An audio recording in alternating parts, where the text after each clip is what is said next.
शुरू करते हैं हम अपना आज का करंट अफेयर। हमारी जितनी भी महत्वपूर्ण खबरें हैं सब पे विस्तार से चर्चा और विश्लेषण करते हैं।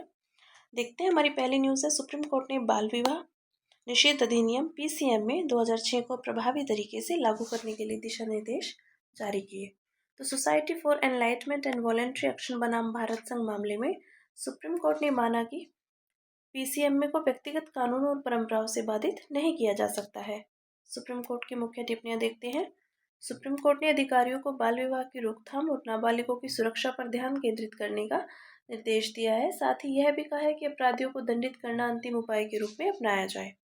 न्यायालय ने बाल विवाह के मूल कानून जैसे गरीबी, लैंगिक असमानता और शिक्षा की कमी को दूर करने और सांस्कृतिक मानदंडों को लोचशील बनाने की आवश्यकता पर बल दिया।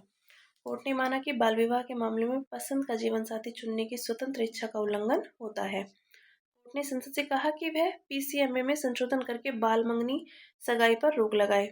मुख्य दिशा निर्देश देखते हैं। कानूनी प्रवर्तन, राज्य सरकार और केंद्र शासित प्रदेश बाल विवाह रोकथाम अधिकारों की नियुक्ति करेंगे। एक विशेष पुलिस इकाई और राज्य विशेष बाल विवाह निषेध इकाई की स्थापना की जाए। न्यायिक उपाय, मजिस्ट्रेटों को स्वतः संज्ञान से कार्यवाही करने और निवारक निषेधाज्ञा जारी करने का अधिकार दिया जाए। बाल विवाह के मामलों के लिए विशेष फास्ट ट्रैक कोर्ट्स का गठन किया जाए। अन्य देखते हैं। खुले में शौच मुक्त गांव मॉडल की तर्ज पर बाल विवाह मुक्त गांव पहल शुरू की जाए और 12वीं कक्षा तक स्कूल जाने वाली लड़कियों की प्रतिदिन उपस्थिति को ट्रैक करने के लिए प्रौद्योगिकी संचालित निगरानी प्रणाली की स्थापना की जाए। देखते हैं बाल विवाह निषेध अधिनियम 2006 के विषय में। तो PCMA को भारत में बाल विवाह की रोकथाम हेतु 1929 के बाल विवाह रोकथाम अधिनियम को प्रतिस्थापित करके अधिनियमित किया गया था। 1929 के इस अधिनियम को शारदा अधिनियम के रूप में भी जाना जाता है। PCMA में 21 वर्ष से कम आयु के लड़के और 18 वर्ष से कम आयु की लड़की को क्रमशः बाल और बालिका माना गया है। इस कानून के तहत विवाह की न्यूनतम आयु लड़कियों के लिए 18 वर्ष और लड़कों के लिए 21 वर्ष है। बाल विवाह निषेध विधेयक 2021 का उद्देश्य PCMA में संशोधन करके लड़कियों की विवाह की न्यूनतम आयु को बढ़ाकर 21 वर्ष करना है। यह जया जेटली समिति की सिफारिशों के अनुरूप है। देखते हैं भारत में बाल विवाह की स्थिति। NFHS 5 के अनुसार 20 से 24 वर्ष की आयु के बीच के शादीशुदा लोगों में से 23% लड़कियों और 17.7% लड़कों की शादी 18 वर्ष की आयु से पहले हो गई थी। यूनिसेफ के अनुसार बचपन में शादी करने वाली लड़कियों और महिलाओं के आधे से अधिक मामले अग्रलिखित 5 राज्यों से हैं। पहला है उत्तर प्रदेश, जहाँ से सर्वाधिक मामले हैं। फिर आता है बिहार, फिर पश्चिम बंगाल, देन महाराष्ट्र और मध्य प्रदेश। ये हुई बात भारत में बाल विवाह की स्थिति की। अब बात करते हैं NOAA के अनुसार फरवरी 2023 से दुनिया भर में कोरल्स का अब तक का सबसे व्यापक सामूहिक विरंजन दर्ज किया गया। National oceanic and atmospheric administration NOAA के अनुसार वर्तमान में जारी सामूहिक प्रवाल विरंजन की परिघटना अब तक की विरंजन की सबसे व्यापक परिघटना है। पिछले रिकॉर्ड की तुलना में लगभग आधे समय में ही 11% अधिक विरंजन दर्ज हो चुका है। वर्तमान विरंजन ने अब तक दुनिया के 77% प्रवाल भित्ति क्षेत्रों अर्थात अटलांटिक से लेकर प्रशांत महासागर और हिंद महासागर तक को विरंजन स्तर के तापीय तनाव से प्रभावित कर दिया है। जलवायु परिवर्तन दुनिया भर में रिकॉर्ड और नियर रिकॉर्ड महासागरीय तापमान को बढ़ावा दे रहा है। कोरल मूंगा या प्रवाल के विषय में देखते हैं। कोरल एक समुद्री प्रजाति है। कोरल का इसके उत्तकों में अधिवासित सूक्ष्म शैवालों जूजैंथेले के साथ सहजीवी संबंध होता है। अब देखते हैं प्रवाल विरंजन के विषय में। कोरल ब्लीचिंग जिसे कहते हैं। प्रवाल विरंजन की परिघटना तब घटित होती है जब स्वस्थ कोरल समुद्र के तापमान, प्रकाश या पोषक तत्वों में परिवर्तन की वजह से तनाव में आ जाते हैं। इससे वे अपने उत्तकों में रहने वाली सहजीवी शैवाल जूजैंथेले को बाहर निकाल देते हैं। इस वजह से रंग बिरंगे कोरल रंगीन हो जाते हैं।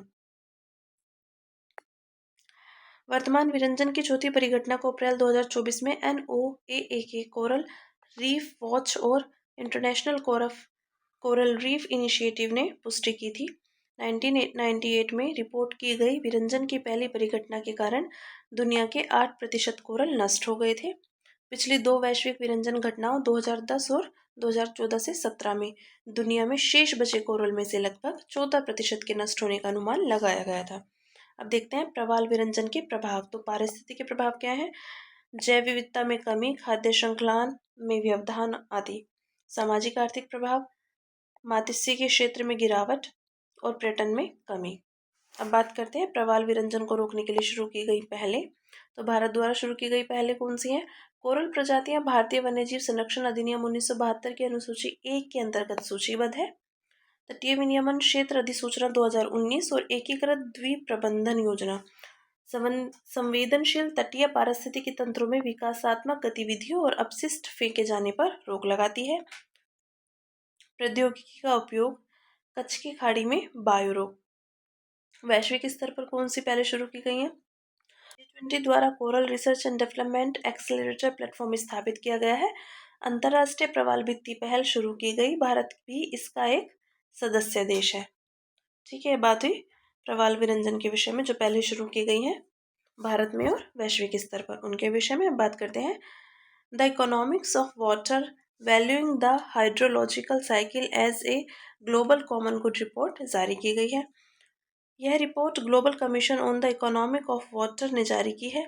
यह रिपोर्ट जल चक्र को ग्लोबल कॉमन गुड के रूप में प्रतिबंधित करने का आह्वान करती है। साथ ही यह जल को महत्व देने तथा इसका प्रबंधन करने के लिए सिफारिशें करती हैं। इससे खाद्य सुरक्षा और मानवीय गरिमा को बढ़ावा मिलेगा। हमें जल चक्र को ग्लोबल कॉमन गुड के रूप में क्यों प्रबंधित करना चाहिए? स्थानीय और सीमा पार जल प्रणालियों में समुदायों, देशों एवं क्षेत्रों की परस्पर निर्भरता व परस्पर जुड़ाव है।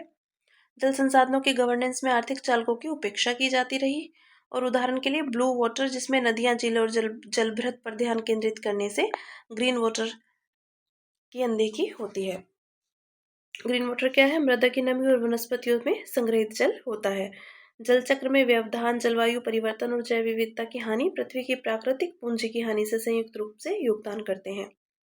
रिपोर्ट के मुख्य बिंदुओं पर एक नजर डालते हैं। सुभेद्यता। भारत के उत्तर पश्चिमी क्षेत्र जैसे उच्च जनसंख्या घनत्व वाले हॉटस्पॉट्स विशेष रूप से जल से जुड़ी चुनौतियों के प्रति सुभेद्य हैं। वैश्विक आबादी के सबसे गरीब 10% लोग अपनी वार्षिक जल आवश्यकता का 70% से अधिक भूमि आधारित स्रोतों से प्राप्त करते हैं। आर्थिक नुकसान। जलवायु परिवर्तन, कुल जल भंडारण और भारत जैसे निम्न मध्यम आय वाले देशों में वॉश तक कम पहुंच से सकल घरेलू उत्पाद का लगभग 14% नुकसान होता है। वॉश जल स्वच्छता और आरोग्यता, वाटर सैनिटेशन एंड हाइजीन का संक्षिप्त रूप है। वर्तमान रुझानों के साथ जल भंडारण में अत्यधिक गिरावट सिंचाई को असंभव बना सकती है। इससे वैश्विक खाद्यान्न उत्पादन में 23% की कमी आ सकती है। देखते हैं रिपोर्ट में की गई मुख्य सिफारिशें। तो 17 सतत विकास लक्ष्यों के माध्यम से ग्लोबल कॉमन गुड के रूप में जल विज्ञान चक्र को और जल प्रवाह को प्रबंधित करना चाहिए। मिशन उन्मुख नवाचारों के लिए बाजारों में आवश्यक बदलाव करने चाहिए। इससे अलग थलग और क्षेत्र के मानसिकता से अर्थव्यवस्था व्यापी दृष्टिकोण की ओर बढ़ने का मार्ग प्रशस्त होगा। उदाहरण के लिए खाद्य प्रणालियों में नई क्रांति शुरू करना, एक चक्रीय जल अर्थव्यवस्था की स्थापना करना। देखते हैं, सार्वजनिक और निजी क्षेत्रों के बीच सहयोगात्मक भागीदारी का विकास करना चाहिए। साथ ही वित्त की मात्रा, गुणवत्ता और विश्वसनीयता बढ़ानी चाहिए। जल विज्ञान चक्र को स्थिर करने और दुनिया भर के जल संसाधनों के संरक्षण के लिए स्पष्ट एवं मापने योग्य लक्ष्य निर्धारित करने हेतु एक महत्वाकांक्षी वैश्विक जल संधि के साथ साथ ग्लोबल वाटर गवर्नेंस को भी अपनाना चाहिए। बात करते हैं, केंद्रीय वित्त मंत्री ने बड़ी अर्थव्यवस्थाओं के लिए जिम्मेदार पूंजीवाद की आवश्यकता को रेखांकित किया।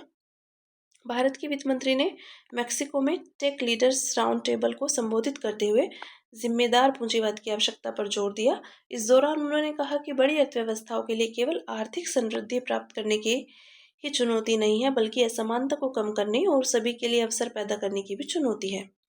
जिम्मेदार पूंजीवाद यानी रिस्पॉन्सिबल कैपिटलिज्म से क्या आशय है? तो यह वास्तव में एक प्रकार की आर्थिक अप्रोच है जो नैतिक मूल्यों को व्यावसायिक गतिविधियों में एकीकृत करती है। इसमें निम्नलिखित तत्व शामिल हैं।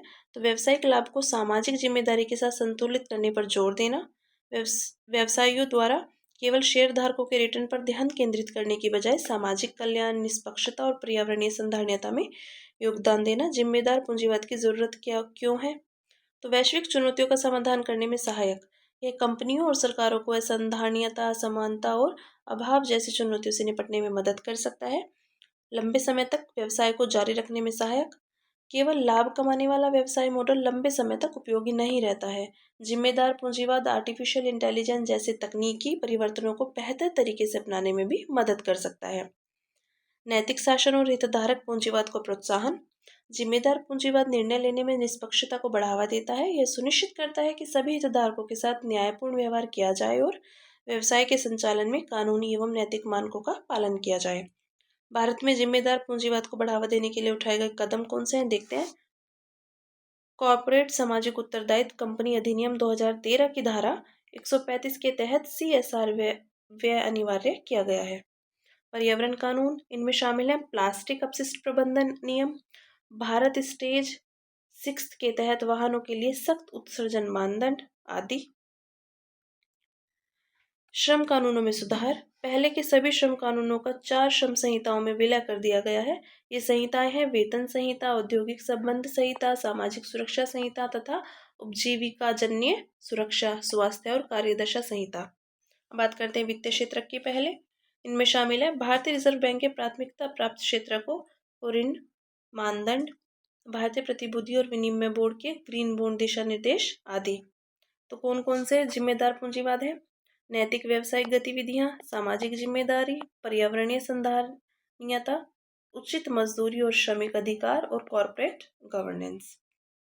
ठीक है, अब बात करते हैं रक्षा संबंधी संसदीय स्थायी समिति नॉन काइनेटिक वॉर से निपटने के लिए भारत की तैयारियों का अध्ययन करेंगी। तो हाल ही में लेबनान में हुए पेजर विस्फोट नॉन काइनेटिक वॉर के उदाहरण है। इससे पहले रूस, यूक्रेन, इजराइल, फिलिस्तीन संघर्ष के दौरान भी नॉन काइनेटिक वॉर देखी गई थी। नॉन काइनेटिक या हाइब्रिड वारफेयर के बारे में देखते हैं। तो ये एक उभरती हुई अवधारणा है जो सामान्य सैन्य रणनीति से कहीं ज़्यादा विविध और व्यापक है। इसमें इलेक्ट्रॉनिक, साइबर, सूचना, मनोवैज्ञानिक और आर्थिक आयामों से संबंधित युद्ध शामिल होते हैं। इसके अंतर्गत गैर सैन्य धारक भी शामिल हो सकते हैं। यह पारंपरिक तरीकों की तुलना में अधिक घातक हो सकता है और बिना गोली चलाए भी जीत हासिल की जा सकती है। उदाहरण के लिए पावर ग्रिड और अस्पताल जैसी महत्वपूर्ण अवसंरचनाओं पर बड़े पैमाने पर साइबर या मैलवेयर हमला। एक तरफ जहां काइनेटिक युद्धों में टैंकों जैसे सैन्य हथियारों का उपयोग कर भौतिक रूप से लक्ष्यों को नष्ट किया जाता है, वहीं नॉन काइनेटिक युद्धों में उनके संचालन को बाधित करने के लिए लेजर या इलेक्ट्रोमैग्नेटिक तरंगों का उपयोग किया जाता है। उभरते खतरे जो नॉन काइनेटिक वॉर हेतु तत्परता की मांग करते हैं। पड़ोसी देशों के साथ शत्रुतापूर्ण संबंध देखते हैं। पश्चिमी सीमा पर पाकिस्तान तथा उत्तरी और उत्तर पूर्वी मोर्चों पर चीन की मौजूदगी भारत को उन्नत रक्षा तैयारियों के लिए बाध्य करती है। चीन 3 युद्ध रणनीतियों को अपनाता है। इनमें मनोवैज्ञानिक, राजनीतिक और कानूनी रणनीतियां शामिल हैं। गैर राज्य अभिकर्ताओं की भूमिका, हाल ही में हिजबुल्लाह ने ऐसे तरीकों को अपनाया। अन्य है मध्य भारत में नक्सली चुनौतियों सहित आंतरिक अस्थिरता, आर्टिफिशियल इंटेलिजेंस जैसी उभरती प्रौद्योगिकियां आदि। इस संदर्भ में भारत द्वारा शुरू की गई कुछ पहले हैं, देखते हैं। उन्नत हथियार विकसित करना, यानी DRDO ने डायरेक्शनली अनरिस्ट्रिक्टेड रे gun array Durga second project शुरू किया है। संरचनात्मक सुधार और संस्थानों की स्थापना, chief of defence staff, defence AI project agency DAIPA और डिफेंस AI काउंसिल DAIC आदि। अंतर्राष्ट्रीय भागीदारी देखते हैं। उदाहरण के लिए संयुक्त राज्य अमेरिका के साथ general security of military information agreement और अन्य है रक्षा स्वदेशीकरण आदि। ठीक है, अब बात करते हैं सुप्रीम कोर्ट बेनामी संपत्ति लेन देन निषेध अधिनियम 1988 पर अपने निर्णय की समीक्षा करेगा। गौरतलब है कि सुप्रीम कोर्ट ने 2022 में यूनियन ऑफ इंडिया बनाम मेसर्स गणपति डिलकॉम प्राइवेट लिमिटेड मामले में बेनामी संपत्ति लेन देन यानी निषेध अधिनियम के कुछ प्रावधानों को असंवैधानिक घोषित कर दिया था। इस निर्णय के खिलाफ केंद्र सरकार ने समीक्षा याचिका दायर की थी। अब सुप्रीम कोर्ट ने इस समीक्षा याचिका पर सुनवाई के लिए तैयार हो गया है। बेनामी संपत्ति लेन देन यानी निषेध अधिनियम PBPTA के विषय में देखते हैं। PBPTA को बेनामी लेन देन को प्रतिबंधित करने और बेनामी संपत्तियों को जब्त करने के लिए लागू किया गया। बेनामी लेन देन वास्तव में ऐसे लेन देन को कहते हैं जो किसी और के नाम से किया जाता है, परंतु उसके लिए भुगतान कोई तीसरा व्यक्ति करता है। एग्जाम्पल के लिए A के नाम पर कोई संपत्ति खरीदी और पंजीकृत की जाती है, हालांकि वास्तव में इसके लिए भुगतान B करता है। इस तरह A केवल B के लिए संपत्ति रखने हेतु सहमत है। इससे B संपत्ति का लाभकारी मालिक बन जाता है। सुप्रीम कोर्ट ने 2022 के निर्णय पर एक नज़र डालते हैं। तो सुप्रीम कोर्ट द्वारा बेनामी संपत्ति लेन देन निषेध अधिनियम की धारा 3(2) को असंवैधानिक घोषित कर दिया गया। इस धारा में बेनामी लेन देन में शामिल होने पर जेल की सजा का प्रावधान था। न्यायालय ने कहा कि यह प्रावधान मनमानी कार्यवाही की प्रकृति के कारण संविधान के अनुच्छेद 20(1) का उल्लंघन करता है। अनुच्छेद 20(1) के अनुसार किसी व्यक्ति को तब तक किसी अपराध के लिए दोषी नहीं ठहराया जा सकता जब तक कि उसने अपने अपराध करने के समय लागू कानून का उल्लंघन न किया हो। बेनामी लेन देन निषेध संशोधन अधिनियम 2016 में भी इस कानून के लागू होने से पहले के लेन देन को शामिल करने की अनुमति देने वाला कोई स्पष्ट प्रावधान नहीं है। केंद्र सरकार ने तर्क दिया था कि बेनामी लेन देन निषेध संशोधन अधिनियम 2016 कानून बनने के पहले से लागू होगा। बात करते हैं बेनामी लेन देन या संपत्ति से जुड़ी चिंताओं के विषय में। तो बेनामी लेन देन को काला धन अर्जित करने का एक प्रमुख साधन माना जाता है। यह कर चोरी को बढ़ावा देता है जिससे सरकार को राजस्व का नुकसान होता है। यह संपत्ति की कीमतों को जानबूझकर बढ़ाकर रियल एस्टेट बाजार को प्रभावित करता है। धोखाधड़ी से संपत्ति के हस्तांतरण से उसके वास्तविक स्वामित्व का पता लगाना मुश्किल हो जाता है। यह वित्तीय प्रणाली की सत्यनिष्ठा व अखंडता को कमजोर करता है। ठीक है, ये बात हुई बेनामी लेन देन या संपत्ति से जुड़ी जो चिंताएं थी हमारी, उनके विषय में बात करते हैं अन्य सुर्खियों की। तो उसमें पहला टॉपिक है हमारा ब्लू वॉशिंग। हाल ही में ऑन ट्रैक और of course assessing progress toward the 30x30 target in the ocean शीर्षक से एक रिपोर्ट जारी की गई। इस रिपोर्ट में कहा गया कि ब्लू वॉशिंग के कारण दुनिया 30x30 के संकल्पों को पूरा नहीं कर पाएगी। 30x30 लक्ष्य वास्तव में 2030 तक दुनिया की 30% भूमि और महासागरों की सुरक्षा सुनिश्चित करने वाली वैश्विक पहल है। ब्लू वॉशिंग के विषय में देखते हैं। यह वह स्थिति है जिसमें समुद्री क्षेत्रों को संरक्षित घोषित कर दिया जाता है लेकिन वास्तव में उसमें रहने वाले समुद्री जीवन की सुरक्षा नहीं हो पाती है। रिपोर्ट में कहा गया है कि महासागरों के 8.3% हिस्से को समुद्री संरक्षित क्षेत्र यानी कि मैराइन प्रोटेक्टेड एरियाज घोषित किया गया है। हालांकि केवल 2.8% हिस्सा ही प्रभावी रूप से संरक्षित है। कॉर्पोरेट गवर्नेंस में भी ब्लू वॉशिंग टर्म का उपयोग किया जाता है जो ग्रीन वॉशिंग की तरह है। हालांकि कॉर्पोरेट गवर्नेंस का ब्लू वॉशिंग टर्म पर्यावरण की बजाय सामाजिक और आर्थिक जिम्मेदारी पर अधिक ध्यान केंद्रित करता है। ये बात हुई ब्लू वॉशिंग के विषय में। अब बात करते हैं टिड्डियों के विषय में। केरल के इडुक्की में किसान फसलों पर टिड्डियों के हमले के खतरे का सामना कर रहे हैं। इससे पहले 2020 में पश्चिमी भारत में मुख्य रूप से राजस्थान, गुजरात और मध्य प्रदेश में टिड्डियों का हमला देखा गया था। इनके विषय में देखते हैं। ये ग्रास होपर्स के समान छोटे सींग वाले कीड़े हैं। अत्यधिक प्रवास इनकी मुख्य आदत है। ये 1 वर्ग किलोमीटर से लेकर कई 100 वर्ग किलोमीटर तक का झुंड बनाकर यात्रा कर सकती हैं। ये अत्यधिक मात्रा में भोजन कर सकती हैं। इस खास आदत के कारण प्राकृतिक वनस्पति और उगाई गई फसलें चौपट हो जाती हैं।